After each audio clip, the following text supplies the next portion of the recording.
Look at what we have just stumbled upon. This is fantastic.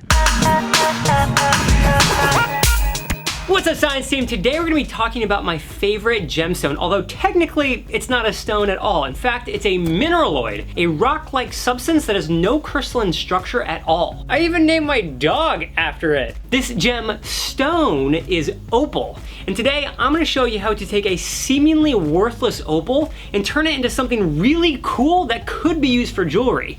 So basically, we're making gems today. But before we get to any opal science, I want to say thank you to our sponsor Wix for making this video possible. Wix is a free platform that allows you to build customizable, professional, and robust websites. There's a solution for everything you need, like photos, videos, and in my case, e-commerce. There are tons of really cool templates and design options that makes your website look super pro. As I mentioned in my last Wix sponsored video, I created a website called the Nikipedia Store so I can share some of the really cool things that we make in the Nikipedia videos with you guys. When I was making the Nikipedia Store website, I found that the Wix drag and drop editor allowed me to create the site exactly how I wanted it to look. I even put a Nikipedia video as the homepage background. Also, because Wix is so intuitive, building the site is simple and rewarding. I especially love the alignment function because I get a sense of satisfaction when things just fit together so perfectly. So let me give you a rundown of the online Nikipedia Store. The new arrivals will be right here up front so you can't miss them. If we're doing anything like a free digital download, it will be right here too. I have my Instagram page feed down here so you can see what new experiments and cool science things we're getting into. In the shop section, you'll see a new Nikipedia shirt. It's not out yet, but it will be soon.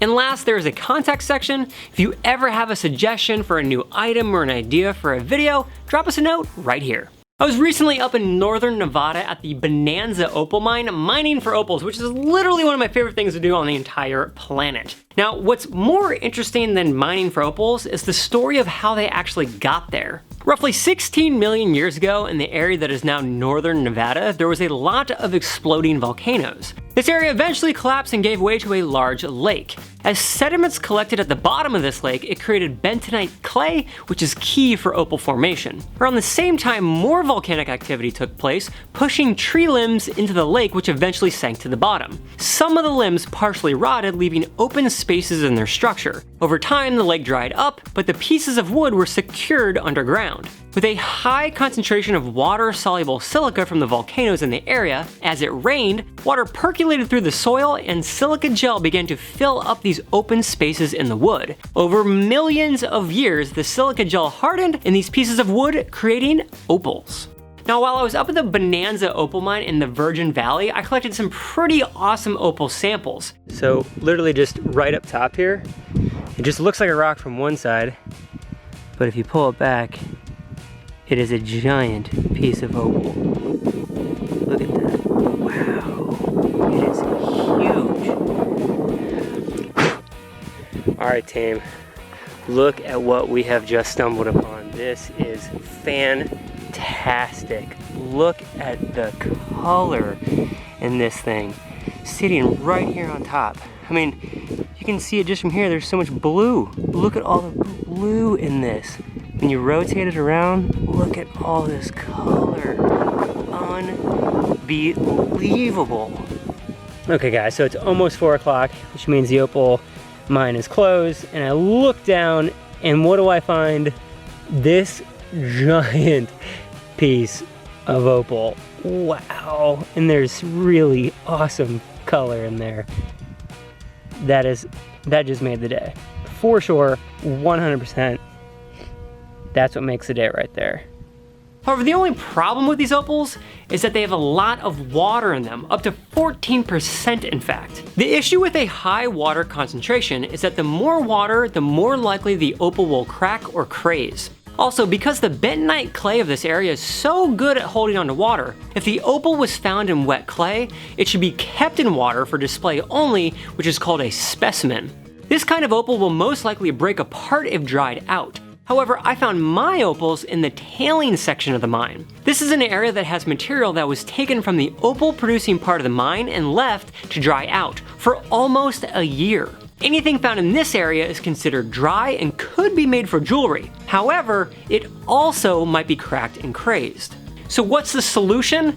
We're gonna take the dry opal that I found in the tailing section and we're going to fix it with epoxy. Now the epoxy that we're gonna be using is specialized for fixing cracks in gems. After you sand the opal and you get the shape that you want, here are the steps using the epoxy. We filled a crock pot with water and turned it on high. We then placed a jar with enough water so the jar doesn't float. We then filled just enough epoxy so that it was just above the actual opal inside of the jar. We then turned the heat up so it was somewhere between 150 and 250 degrees Fahrenheit. With a thermometer that's supposed to be used for a pool, we checked the temperature to make sure that it was actually somewhere in this range. We then let this water bath go for about 20 hours. In our case, it was overnight. In the morning, we poured off the excess resin and placed the gem in a clean container. After this, we vacuum sealed the opal and the epoxy together and left it sit for 1 hour. Now the idea behind the vacuum seal is that we're taking all the air out, it's forcing the epoxy into the cracks.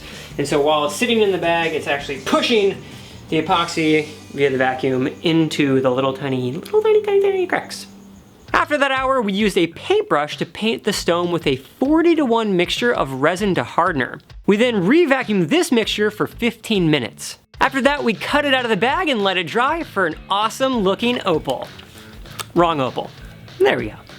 So it worked, and it worked very well. Now we have stabilized opal that 1, looks really cool, but 2, could be placed in jewelry if we want. Because I love opals, and I think you would too, I'm going to add stabilized American opal, which is really rare, to my new website, the Nikipedia store. This new site is the connection to the Nikipedia viewers, you guys, that I've been looking for. For a really long time, I've wanted to create products that we either make or have some connection to the videos that you guys can actually interact with. And so that's what the Nikipedia store is all about. Make sure to check out the link in the description below or go to wix.com/go/Nikipedia if you're thinking about starting a website. If you haven't yet, hit that subscribe button and I'll see you really soon.